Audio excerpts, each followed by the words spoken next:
Nous sommes début mars, il fait beau, quoi de mieux pour profiter de ce bon temps pour prendre un bon bain de soleil. Et aujourd'hui, je vais vous montrer la suite de la vidéo que nous avions faite sur le parterre. Et aujourd'hui, qu'est-ce qu'on va voir? Eh bien tout simplement, le choix des plantes.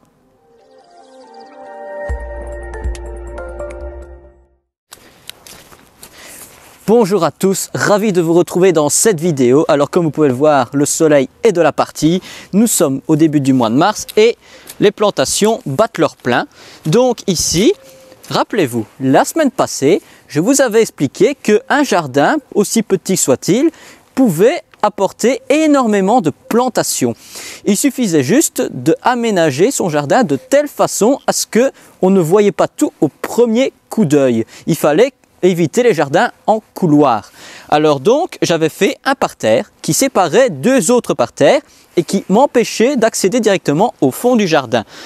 Ici, nous sommes au centre de ce nouveau parterre. Alors bien sûr, j'ai rehaussé, rappelez-vous, le parterre pour garder la sécheresse et éviter qu'il y ait un excès d'eau et que le parterre se réchauffe plus rapidement. Donc ici, je suis en train de faire un trou dans lequel nous allons y installer une plante. Mais quelle plante est-ce que l'on peut prévoir pour un petit parterre en sachant que ce parterre est long et étroit? Il faut privilégier les plantes vivaces ou arbustives à développement vertical, quelques petits buissonnants mais qui ne deviennent pas trop volumineux, pour justement garder une proportion correcte par rapport à la dimension de votre parterre et éviter d'encombrer le passage. Une fois que notre trou est fait, nous allons venir y incorporer du compost. Alors ce compost, il a plusieurs avantages. La première, c'est qu'il va nourrir votre plante à long terme, mais la deuxième raison, c'est pour améliorer la structure de votre sol et que la plante n'ait pas de mal à trouver ce dont elle a besoin pour les années à venir. Et on l'incorpore à notre sol afin qu'il puisse être bien homogène et il ne reste plus qu'à prendre la plante que l'on veut mettre. La question à se poser maintenant, c'est qu'est-ce qu'on va mettre qui va pouvoir habiller ce milieu de parterre, qui va à la fois être décoratif en été, mais aussi en hiver, quand la période où les vivaces et certains arbustes ont perdu leur feuillage et leurs végétaux. Et donc, il faut trouver quelque chose qui va rester ancré et qui va apporter une structure même en hiver. Et donc, pour ce faire, on va choisir une plante qui est à la fois persistante, mais qui est aussi décorative par son feuillage. Et j'ai choisi ce leucotoé. Alors, pourquoi un leucotoé?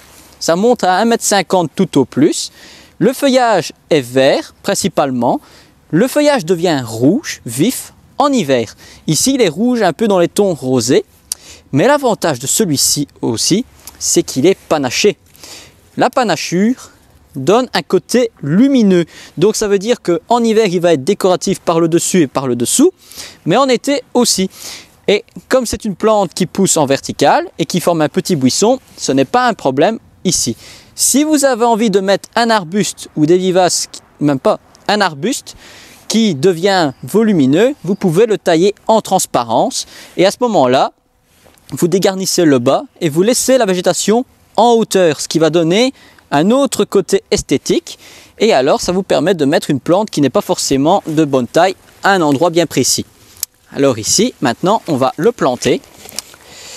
Alors bien sûr, on fait toujours un trou 2 fois plus grand que la taille de la motte pour justement faciliter la bonne reprise des jeunes racines. Mais il y a quelque chose que je ne vous ai pas encore dit, c'est son petit nom. Alors, pour le nom exact, il s'agit du Leucotoé Fontanesiana White Water. Donc voilà pour son nom. Alors maintenant que celui-ci est planté, on peut l'ajuster pour qu'il soit mis comme on le souhaite.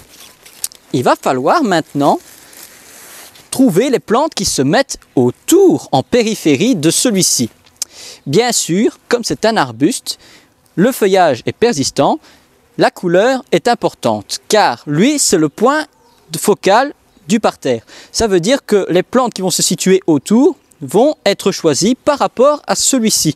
Il va falloir associer les couleurs pour rester dans les mêmes tons ou dans les contrastes. Et on va maintenant reculer un petit peu et voir les plantes qu'on a choisies pour le contour. Alors, que pensez-vous de ceci? Il s'agit d'une chaire, Euchera Lime Marmelade. Donc, on peut voir que le feuillage est très clair, très brillant. Et donc, il va venir contraster avec le feuillage de notre leucotoé. L'avantage de celle-ci, c'est qu'elle est buissonnante et très basse. Donc, elle va apporter un volume en basse couche. Pourquoi je la mets donc en avant du parterre? Déjà par sa taille. Donc, on va faire le trou pour pouvoir l'installer. Mais il y a d'autres plantes qui vont venir derrière celle-ci. Et qu'est-ce que j'ai bien pu choisir? On va planter celle-là et après, je vous montre. Donc voilà, on vient mettre notre chaire. N'hésite pas toujours à faire un trou 2 fois plus grand. Celle-ci, pas nécessairement besoin de compost, elle s'en porte très bien. La plante que j'ai décidé de mettre derrière cette chaire et à côté du leucotoé qui va monter aussi très haut, jusqu'à 1 mètre de hauteur, elle est ici, je l'ai déjà plantée, il s'agit d'une monarde. Alors elle, la monarde, elle a une floraison dans les tons rouges. Donc ça va venir jouer entre le jaune qui va apporter un contraste et nuancer la couleur du leucotoé. Donc ça c'est pour la vivace qui se trouve juste à côté. Et de l'autre côté de l'Euchère, donc à sa gauche, on peut voir qu'il y a une petite plante qui pousse juste là. Il s'agit d'une potentille vivace. Donc, on va la mettre là. Pourquoi? Elle va apporter un volume un peu plus haut que l'Euchère, moins haut que la monarde, mais elle va apporter une floraison dans les couleurs rosées, proches de la couleur de ce feuillage. Donc, on reste dans les mêmes tons, en apportant des nuances de couleurs. Ça, c'était pour cette partie-ci. Maintenant, j'aimerais bien aménager la partie qui se trouve de l'autre côté. Qu'est-ce que je vais choisir? On va voir ça maintenant. Nous sommes maintenant de l'autre côté, là où j'étais placé tout à l'heure. Donc ici, nous avons le chai, le leucotoé. Et ici, j'aimerais mettre quelque chose qui va venir combler l'espace vide qui se trouve en dessous de cette plante, car au fur et à mesure, je vais dégarnir le bas pour donner un peu plus de hauteur. Donc j'ai besoin de quelque chose qui va venir décorer ici et qui va venir de nouveau contraster avec le feuillage et qui va venir apporter un soutien à l'Euchère qui se trouve derrière moi. Eh bien, qu'est-ce que j'ai choisi? Un hémérocalice. Celui-ci va venir faire une belle petite touffe verte qui va apporter de la légèreté et les fleurs vont venir par-dessus, quitte à même faire penser que le leucotoé a des grandes fleurs. Et en plus de ça, elles sont odorantes, donc c'est encore un double bénéfice. Donc de nouveau, on vient faire un trou. En plus de ça, le lys, l'avantage, c'est que il va continuer à s'étendre et donc il va venir combler l'ensemble de la surface. Donc il ne faut pas hésiter à venir mettre des hémérocalices. Maintenant, il ne faut pas oublier que dans les hémérocales, il y a plusieurs sortes et plusieurs variétés. Il ne faut pas hésiter à choisir un lys qui va fleurir longtemps. Dans les pépinières, vous allez regarder sur les étiquettes. Certains fleurissent à une période très courte, 1 mois ou 2 pas plus, et certains peuvent fleurir des mois entiers. Et donc ça va donner un autre aspect de floraison. Donc il faut bien regarder quand vous achetez un hémérocal, la floraison la plus longue possible en fonction des goûts et des couleurs que vous souhaitez. Donc ça c'était pour la partie moyenne, basse. Et ici, le long du massif, je veux mettre des euchères de couleur pourpre qui vont venir rappeler de nouveau la couleur de ce feuillage. Mais ici, à côté, se trouvent des plantes qui sont cachées dans le sol. Elles vont venir sortir bientôt. Il y a un lys, un lilium et aussi des glaïeuls. Et ces plantes ont été choisies aussi pour la couleur et pour la hauteur qui vont venir soutenir le leucotoé dans la hauteur et qui va venir cacher ce qui se passe de l'autre côté. Alors maintenant, il ne me reste plus qu'à planter ces euchères et moi je vous retrouverai la semaine prochaine pour l'autre partie du parterre, car oui, il y a encore des choses à planter. Alors, je vous souhaite une bonne fin de journée. N'hésitez pas non plus à nous laisser des questions si vous en avez, mais avant de nous quitter, bien sûr, nous allons toujours passer à la question verte. Une question qui nous a été posée sur YouTube, à laquelle on va répondre, c'est: est-ce que le groseillier se taille de la même façon que le framboisier? Eh bien non.